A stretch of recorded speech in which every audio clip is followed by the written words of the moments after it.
Hi, Soren. Thank you for joining us today. How are you?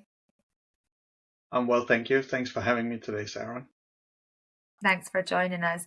Are you ready to explore how fuel retailers can future-proof forecourts? Yeah, let's explore this topic. Great, let's get started. So, what challenges are fuel retailers faced with during this energy transition? I think the most important word maybe is uncertainty.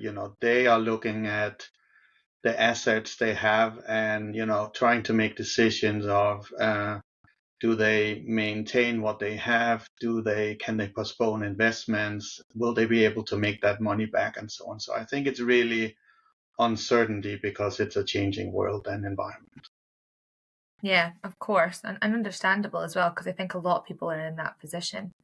Um, so, what impact does the evolving consumer demands and the energy transition have on conventional fuels?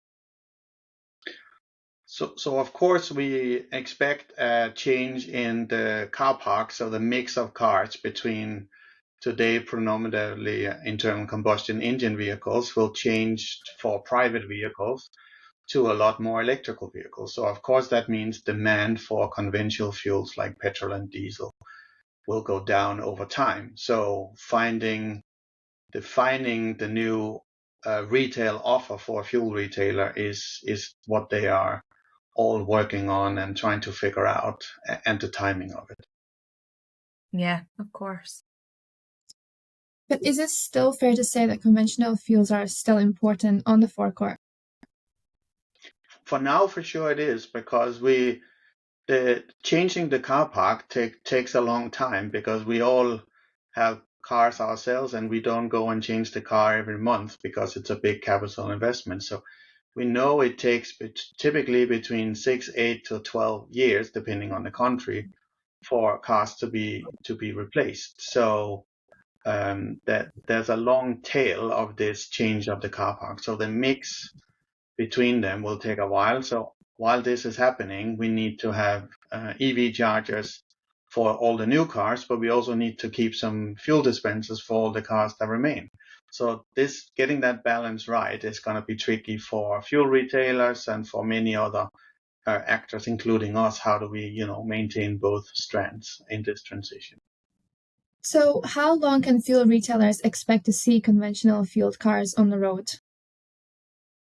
So as we said before, it is going to take quite a while to change the existing car park population of cars. Studies from the EU, for instance, talking for Europe, which is one of the regions that's furthest along in this electrification, we still expect that 68% of all the private vehicles by 2035 will be conventional fuel. So, that's more than 10 years away, where we still have more than 2/3 being conventional cars needing conventional fuels. We do expect there will be an acceleration, so it'll go faster and faster and faster. But, I think it's fair to say that fuel retailers can expect customers for conventional vehicles for many years to come still because of this long change. So, it sounds like there is a place for them in the future, correct? Yeah, they will have to find this balance of building a retail offering for the motorist where they can cater to both the customers that still have the traditional vehicles, but also the customers that have made the change and still would like a convenient high traffic place to come and fill up and have a break and probably have a rest and a coffee and so on. So there needs to be an evaluation in the retail offering for sure. Of course.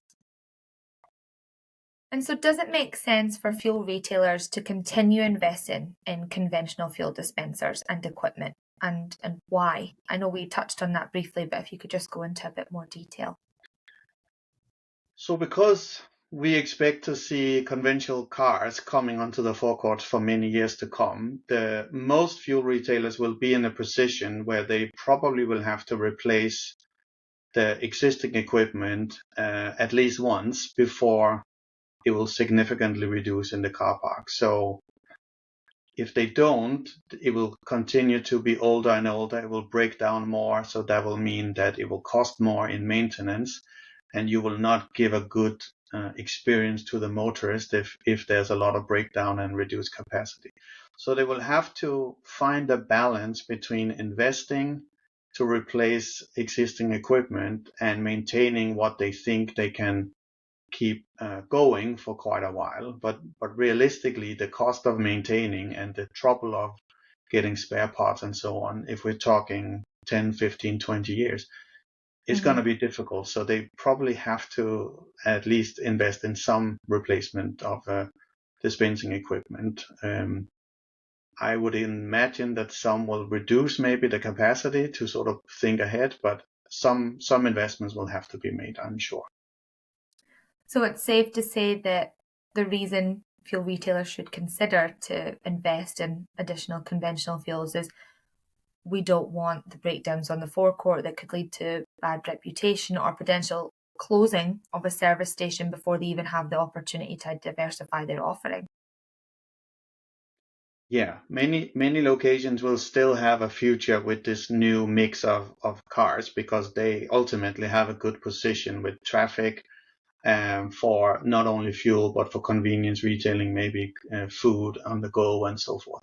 So by modifying their offer, they still should have a bright future. But you need to manage this transition we talked about. So yes, you need to make sure you don't have breakdowns and you invest. I think also there's new technology coming that will mean you can benefit from investing in new equipment maybe early on before your maintenance cost gets really high, and then benefit from something that has a long life and has new benefits of technology, of remote maintenance and so forth, that again drives costs down overall. Yeah. So again, for cost of change, I think really it's uncertainty on timing. How long can you keep going and risk the increasing cost of maintenance versus making the change? If you then make the change and do that cost of change investment, you need to consider to get something that will then last you for this long transition period and get you new benefit that you get with new technology. So more robust performance. We have new technology, as I mentioned before. You can also get your offer updated in the sense that you can tap into some of the other mega trends we see, which is digitalization and personalization. So you can start looking at promotions and loyalty and so on in a whole new way. When you are investing, you get those benefits potentially at the same time. And that will overall bring your offering up and make your fuel station even more modern. So what do we mean with the term future-proofing forecourts? So for me, it's of course about changing the forecourt to be ready for this shift to electrification. But for me, it's also about investing in assets in fuel dispensing equipment that can stand that test of time we are now looking. So this long period of transition with equipment that's future proofed and enabled to tap into some of those trends I talked about before. So we are looking at more and more digitalization. So we want to be able to monitor equipment remotely, make certain interventions remotely so we don't have to send field technicians, so we can resolve things quicker for the benefit of the consumer and the fuel retailer. And we also are seeing more and more that motorists and the general public is looking for personalization, so loyalty schemes or promotions where we not only give them a good offer, but we give them an offer that's relevant on the day. All of those things you want to be able to tap into if you're making an investment now, so you can benefit from that in that 15 years you're looking to have this piece of asset. So that's what I mean by future proofing. Okay. And DFS have recently been using the term bridging the gap when it comes to the new EMEA dispenser ranges. What does this mean? So for this, it's really we are trying to explain how our new design and our quality and technology really is designed for longevity. So by the gap is the gap between now and the future when we have a completely different car park. So as we explored before, we will see this slow change of the car park driving onto our forecourts or fuel retailers' forecourts. So we need equipment that is ready to last that long and is future proof, as we just talked. So that's what we mean by that. If you have equipment that won't last you for another 10, 15 years, then you probably need to make some investments and then make them as future proof as possible. Of course. And I suppose, in your opinion, what does the forecourt of the future look like, given what we are trying to achieve globally right now with decarbonisation?